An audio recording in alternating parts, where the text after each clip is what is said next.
Bulletin में सबसे पहले बात करेंगे क्रिकेट वर्ल्ड कप की।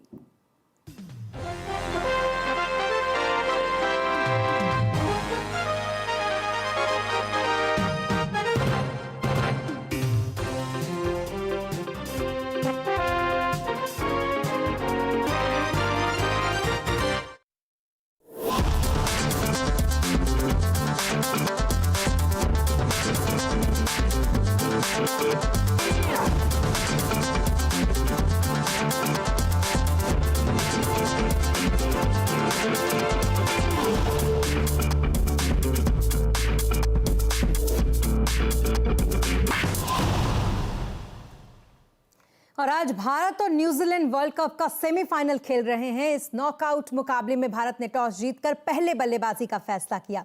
कप्तान रोहित शर्मा ने अपने फैसले को सही साबित करते हुए भारत को शानदार शुरुआत दिलाई। रोहित ने 29 गेंदों में ताबड़तोड़ 47 रन बनाए। उनके साथ ओपनिंग के लिए उतरे शुभमन गिल, जिन्होंने अपने रंग दिखाए और शानदार खेल दिखाते हुए हाफ सेंचुरी उन्होंने भी लगाई। हालांकि वो अभी मांसपेशियों में खिंचाव आने के चलते मैदान से बाहर चले गए हैं, लेकिन जो रोमांचक मुकाबला है वो फिलहाल जारी है और लोगों की धड़कनें वो भी तेज हैं। इस महामुकाबले पर और बातचीत करने के लिए हमारे साथ हमारे सहयोगी विपिन भट्ट। तो चलिए बातचीत करते हैं विपिन जी से। विपिन जी बहुत एक्साइटेड मैच को लेकर, लेकिन अब हम बात करेंगे आज जो ओपनिंग थी और जिस तरीके की धमाकेदार ओपनिंग थी उसके बारे में। इससे क्या लगता है आपको, कितना बन सकता है स्कोर? देखिए, अभी जो प्रोजेक्टेड स्कोर है वो इंडिया का वो करीब 350 प्लस का है। और जिस तरीके से बैटिंग हो रही है वानखेड़े के अंदर, हालांकि शुभमन गिल अभी मांसपेशियों में खिंचाव जो आपने बताया के चलते अंदर चले गए हैं, लेकिन वो ठीक है, वो बाद में वापस आ जाएंगे। लेकिन जैसा बैटिंग रोहित करके गए, एक फाउंडेशन देके गए इंडिया को, और उसके बाद अभी विराट कोहली खेल रहे हैं, श्रेयस आ गए हैं, उन्होंने भी पिछले मैच में शानदार बैटिंग की थी। और जिस तरह की पिच इस समय खेल रही है वानखेड़े के अंदर और इंडिया जो बैट कर रही है, तो 350 तो प्लस बनना ही चाहिए। उसके ऊपर जो भी बनेगा वो बोनस जी। इसके अलावा और कितनी उम्मीदें आपको, मैं ये तो नहीं पूछूंगी क्योंकि वो तो उम्मीद होगी आपको कि टीम इंडिया जीतेगी ही जीतेगी, लेकिन आज के इस मैच में जिस तरीके की हमने देखी बल्लेबाजी पिछले काफ़ी दिनों से रोहित शर्मा की, वही हमने कंटिन्यू देखा, वैसा ही हम विराट को भी देख रहे हैं। क्या अलग आपको दिखा या आपको लगता है कि कुछ अलग हो सकता है? नहीं, देखिए, टीम इंडिया एक प्लान के साथ यहाँ पर उतरी है। आप अगर रोहित की बल्लेबाजी को देखें थ्रू आउट द टूर्नामेंट, तो उन्होंने आके यही पैटर्न सेट किया है कि वो आएंगे, ताबड़तोड़ खेलेंगे। वैसे ही आज उन्होंने किया, 27 गेंदों में 47 रन बनाए। मतलब ऐसा नहीं है कि रोहित एक बड़े स्कोर के लिए खेल रहे हैं या एक सेंचुरी लगाएंगे। तो शायद ये प्लानिंग का ही हिस्सा है कहीं ना कहीं, जहाँ रोहित को किसी पर्टिकुलर स्कोर के लिए नहीं खेलना है। उनको एक एंड पे बहुत तेज़ी से खेलना है, दूसरे पे शुभमन है जो कि एक वेल प्लेस टाइप की इनिंग खेल रहे हैं। तो वैसे ही आज देखने में लगा, हाँ रोहित लंबा खेलें और सेंचुरी करें तो अच्छा होगा, लेकिन मुझे लगता है शायद उनका राहुल द्रविड़ का मिला जुला बात कर रहे हैं तब तक अभी हाफ सेंचुरी कोहली ने भी लगा दी है। हाँ जी, तो विराट कोहली भी बहुत अच्छा। देखिए, विराट कोहली का एक बिल्कुल जैसे आपने रोहित का पूछा, तो विराट कोहली का गेम देखिए पूरे टूर्नामेंट में काफ़ी अलग रहा है। उन्होंने एक एंकर रोल प्ले किया है। वो हाफ ऑफ द इनिंग तो रन बॉल से भी पीछे चलते हैं। अभी भी शायद उनके रन कम होंगे, 50 हो गई है उनकी अलग बात, लेकिन बॉल्स हो सकता है ज़्यादा हो। अभी थोड़ी देर पहले तक तो यही स्थिति थी, लेकिन उनका काम अलग है। वो टिकेंगे, चाहे चेस कर रहे हो, चाहे इंडिया पहले बैट कर रही हो, लेकिन उनको एक बड़ा स्कोर करना है, ये उनको काम दे रखा है। और बाकी लोग अभी तक शुभमन अच्छा खेल रहे थे, लेकिन उनसे एक बड़े नॉक की उम्मीद थी। आज वो आता हुआ लग रहा था, हालांकि शायद वो दोबारा लौट के आएंगे और हो सकता है वो नॉक हमें देखने को मिले। जी, अब एक और सवाल जो बहुत इंपॉर्टेंट है वो ये कि फाइनल में तो मुझे लगता है कि बिल्कुल जगह पक्की है भारत की, और शायद अब भारत को कोई डिगा नहीं सकता, और ऐसा हो भी, ऐसा हम सब चाहेंगे।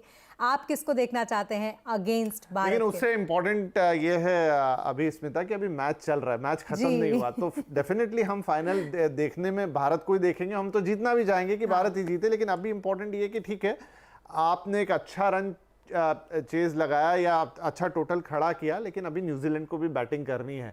और उनका भी बैटिंग ऑर्डर, चाहे वो रचिन रविंद्र हो, चाहे वो मिचेल हो, चाहे इवन अब तो आज विलियमसन भी खेल रहे हैं, सभी बहुत बड़े बल्लेबाज हैं। ये टीम बहुत अच्छा करते हुए आई है। पिछले 4-5 मैचों में इनका भी कॉन्फिडेंस बहुत हाई है। नो डाउट इंडिया के पास एक एज होगी कि आपने पहले बैटिंग कर ली, बड़ा मैच है, सेकंड बैटिंग में प्रेशर होता है, फिर वानखेड़े के साथ ये भी है कि शाम को ओस आएगी या हवा चलेगी, तमाम फैक्टर्स काम करेंगे, जहां सेकंड बैटिंग मुश्किल होगी। लेकिन ये सेमीफाइनल का मुकाबला है, बड़ी टीम से मुकाबला है, दोनों प्रेशर में होगी, तो अभी मैच ऑन है। हाँ, इंडिया की स्थिति नो डाउट बेहद मजबूत है इस समय। विनिंग परसेंटेज अगर कोई कैलकुलेशन वहां चल रही होगी तो शायद अभी 90-10 से भी ऊपर होगा इंडिया के पक्ष में, लेकिन हाँ मैच जारी है और हमें देखने अभी और बढ़िया इनिंग्स और बड़े बढ़िया खेल देखने को मिलेगा। जी चलिए, बहुत शुक्रिया विपिन जी तमाम डिटेल्स और अच्छी बातचीत के लिए, जिसमें आपने उम्मीदों के साथ साथ ये भी बताया कि टीम इंडिया एक बड़ा स्कोर खड़ा कर सकती है। अब टीम इंडिया की जीत के लिए गंगा आरती वाराणसी में टीम इंडिया के लिए फिलहाल गंगा आरती चल रही है, वो तस्वीरें भी हम आपको दिखाते हैं।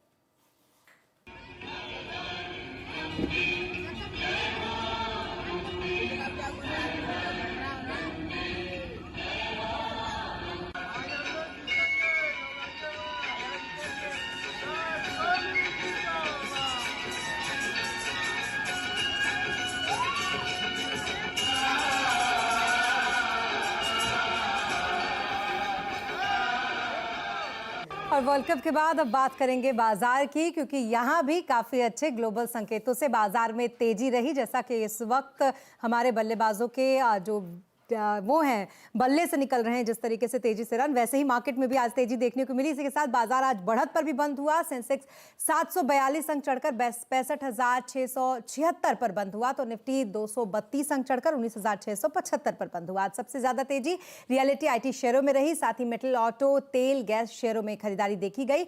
मार्केट का पूरा एक्शन समझने के लिए चलते हैं यतिन के पास। यतिन, बताएं जरा सेक्टर्स और शेयरों का आज कैसा हाल रहा? देखिए, आज भारतीय बाजारों की बात करें तो जो यूएस का इन्फ्लेशन डेटा आया उसके बाद मार्केट में बहुत ज़बरदस्त तेज़ी हमने देखी ग्लोबली, जिसका असर भारतीय बाजारों पे भी पड़ा। अगर हम मार्केट्स की बात करें तो ज़बरदस्त तरीके से यहाँ खरीदारी दिखी।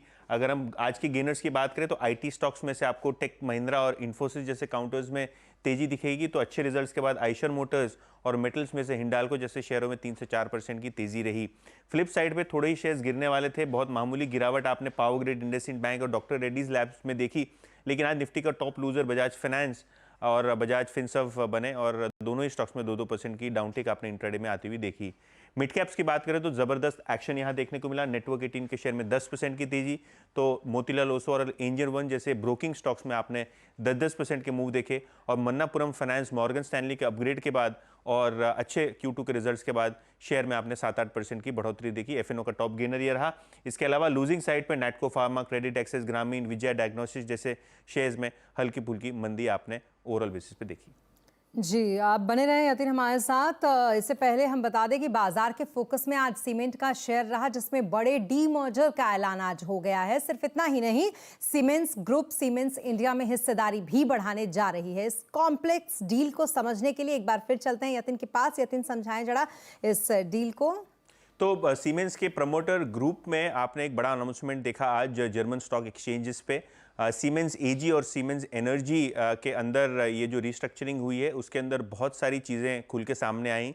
सीमेंस एनर्जी अपना एक 18% का हिस्सा सीमेंस AG को बेचेंगे 2 बिलियन यूरोस के आसपास, क्योंकि सीमेंस एनर्जी की हालत बहुत ही खस्ता है। बैलेंस शीट को सुधारने के लिए ये पर्टिकुलर कदम उठाए गए हैं। ऑब्वियसली इस पे कोई सीधा असर आपको देखने को नहीं मिलेगा सीमेंस इंडिया में, लेकिन सीमेंस AG ने ये भी अनाउंस किया कि वो सीमेंस इंडिया के बोर्ड के समक्ष एक प्रपोजल रखेंगे जिसके अंदर सीमेंस का जो एनर्जी कारोबार है उसको अलग करके अलग से उसको लिस्ट किया जाए। ऑब्वियसली जो प्रक्रियाएं हैं, जो अप्रूवल्स हैं और जो फाइनल प्रपोजल है वो तो सीमेंस इंडिया के बोर्ड को डिसीजन लेना होगा और स्टॉक एक्सचेंजेस को इन्फॉर्म करना होगा। लेकिन जो प्रेस रिलीज जर्मन एक्सचेंजेस पे फाइल की गई है उससे बहुत सीधी बात यह है कि सीमेंस इंडिया का डीमर्जर लगभग होना तय है, जहां एनर्जी बिजनेस जो कि अभी 35% आय को कंट्रीब्यूट करता है उसका डीमर्जर होता हुआ दिखाई पड़ेगा। और ऑब्वियसली क्योंकि सीमेंस एनर्जी 24-25% होल्ड करती है सीमेंस इंडिया में, तो उसमें से एक बड़ा चंग 18% का वो सीमेंस AG को बेचेंगे।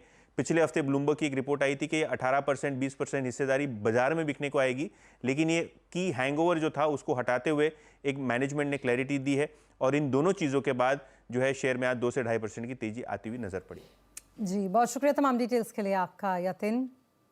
और अब बात 2024 के सेमीफाइनल की।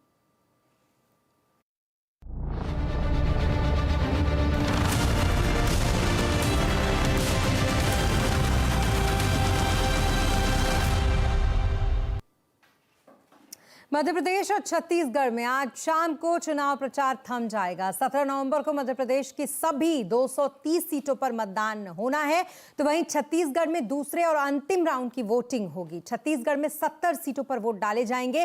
पहले राउंड में छत्तीसगढ़ की 20 सीटों पर वोटिंग हो चुकी है। मध्य प्रदेश और छत्तीसगढ़ दोनों ही राज्यों में बीजेपी और कांग्रेस के बीच कांटे की टक्कर है। इस बीच गृह मंत्री अमित शाह ने छत्तीसगढ़ में भूपेश बघेल सरकार पर भ्रष्टाचार को लेकर निशाना साधा। छत्तीसगढ़ को अटल बिहारी वाजपेयी जी ने बनाया था। रमन सिंह जी के 15 साल के शासन में हमने छत्तीसगढ़ को विकसित राज्य बनाया। भूपेश कक्का, आपने क्या किया? कांग्रेस पार्टी का एटीएम बनाकर रख दिया। एटीएम बनाकर जब भी कांग्रेस पार्टी को पैसा चाहिए, छत्तीसगढ़ सरकार का कार्ड स्वैप करते थे और अंदर से पैसा कांग्रेस पार्टी को जाता था। हजारों करोड़ रुपए का घपला घोटाला करा। मैं तो छत्तीसगढ़ में जहां जहां जाता हूं, वह सब जगह कहते हैं 30% भूपेश कक्का। और मध्य प्रदेश और छत्तीसगढ़ में 17 नवंबर को वोटिंग है। दोनों राज्यों में कांटे की टक्कर में कौन किस पर भारी है, आज चुनाव अड्डा में इसी पर करेंगे बड़ी चर्चा। शाम 7:57 पर प्रधानमंत्री नरेंद्र मोदी 2 दिन के झारखंड दौरे पर हैं। आज पीएम मोदी भगवान बिरसा मुंडा की जन्मस्थली उल्हातू गांव पहुंचे, जहां उन्होंने बिरसा मुंडा की प्रतिमा को पुष्पांजलि दी। पीएम मोदी बिरसा मुंडा की जन्मस्थली उल्हातू गांव जाने वाले पहले प्रधानमंत्री हैं। झारखंड से प्रधानमंत्री ने जनजातीय गौरव दिवस के मौके पर 24,000 करोड़ रुपए की आदिवासी कल्याण परियोजनाओं का ऐलान किया। साथ ही प्रधानमंत्री किसान सम्मान योजना की 15वीं किस्त भी यहां से उन्होंने जारी की।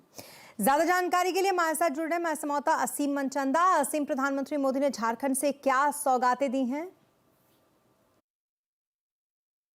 प्रधानमंत्री मोदी 2 दिन के झारखंड दौरे पर है। जनजातीय गौरव दिवस के अवसर पर उन्होंने 24,000 करोड़ रुपए की आदिवासी कल्याण की परियोजनाओं का ऐलान किया। इस योजनाओं के तहत पिछड़े हुए आदिवासियों को मुख्य धारा से जोड़ा जाएगा। 22 राज्यों के आदिवासियों के पास मूलभूत सुविधाएं, सड़क, पानी, बिजली उन तक पहुंचाई जाएगी। इसके साथ साथ प्रधानमंत्री नरेंद्र मोदी ने झारखंड को 7200 करोड़ रुपए के प्रोजेक्ट की सौगात भी दी। बिजली, पानी, इंफ्रास्ट्रक्चर जुड़े हुए कुछ प्रोजेक्ट को लॉन्च भी किया।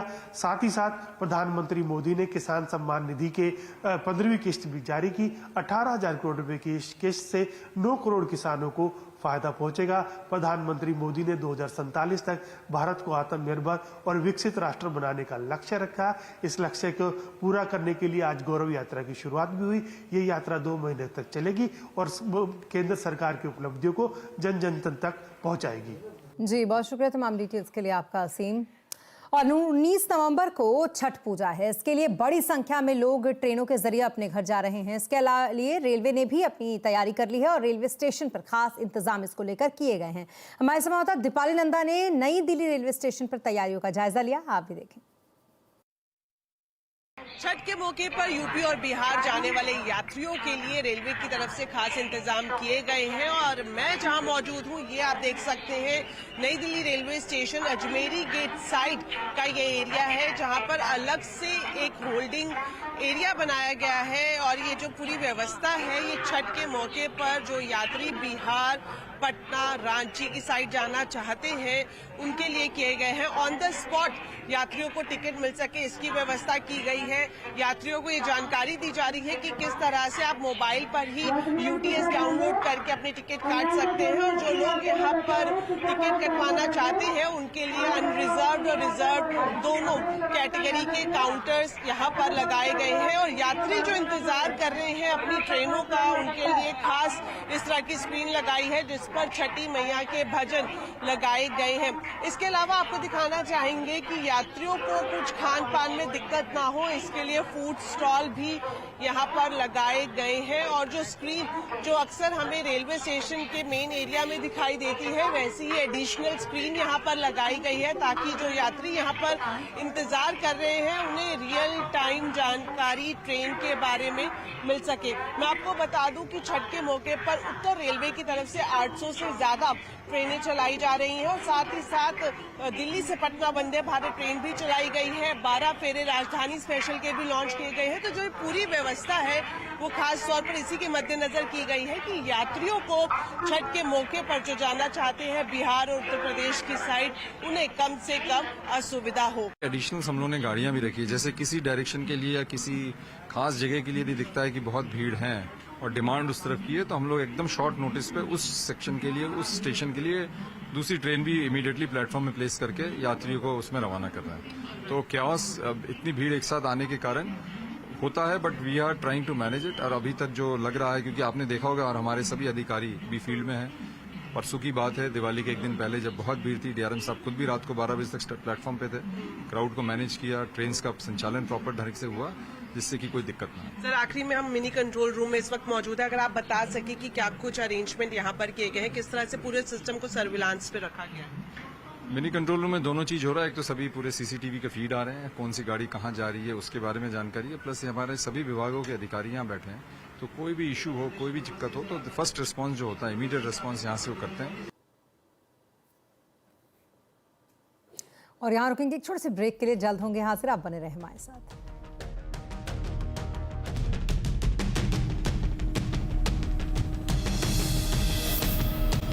और ब्रेक के बाद एक बार फिर आपका स्वागत है। मिशन स्वच्छता की आप बात करेंगे। मिशन स्वच्छता और पानी की खास पेशकश में आज हम आपको त्रिची में रहने वाली एक कमलम की प्रेरणादायक कहानी दिखाने जा रहे हैं। कम्युनिटी टॉयलेट में एक साधारण सैलरी वाली महिला से लेकर एक ट्रेनर और एक आध्यात्मिक लीडर बनने तक की कमलम की यात्रा समाज में बड़े बदलाव का सबूत है। यही नहीं, उन्होंने ट्रांसजेंडर समुदाय के लिए समान अवसरों और अधिकारों के लिए भी एक मुहिम छेड़ रखी है।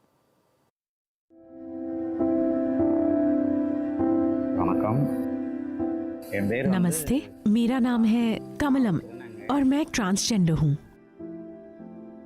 मुझे 15 साल की उम्र में ही एहसास हो गया कि मेरी असली पहचान क्या है। मैंने अपनी शिक्षा 8वीं कक्षा तक पूरी की है। स्कूल खत्म होने के बाद मैंने शास्त्र और धार्मिक संस्कृति के बारे में पढ़ाई की है और अब मैं मंदिर में अनुष्ठान करती हूँ। इसके अलावा स्वच्छ भारत अभियान के एक हिस्से के रूप में समाज सेवा भी करती हूँ। अपनी तरफ से जितना हो सके मैं करती हूँ। मैंने काफी सारे प्रयास किए। रोजगार कार्यालय में मैंने एक प्रार्थना पत्र जमा किया क्योंकि वहाँ नौकरी के लिए कोई विशेष शर्तें नहीं थी। इस बात का हर साल वैकुंठा एकादशी के अवसर पर विज्ञापन दिया जाता है। मुझे उसी से पता चला था। मैं तमिलनाडु में पहली ट्रांसजेंडर सैनिटेशन वर्कर हूँ। कमलम, ऐसे ही मेरा नाम लिखा गया। हमारे आसपास साफ सफाई का ध्यान रखना बहुत जरूरी है। आज भी घरों में शौचालय की कमी है। हमें ध्यान रखना चाहिए कि ये शौचालय साफ रहे और दूसरों को इनकी महत्व के बारे में जागरूक करे। हमें वो पहचान और अधिकार प्रदान करे जिसके हम हकदार हैं। यदि सफाई की सरकारी नौकरी दी जाए तो हम इनकार नहीं करेंगे। बस एक बार नौकरी देकर तो देखिए।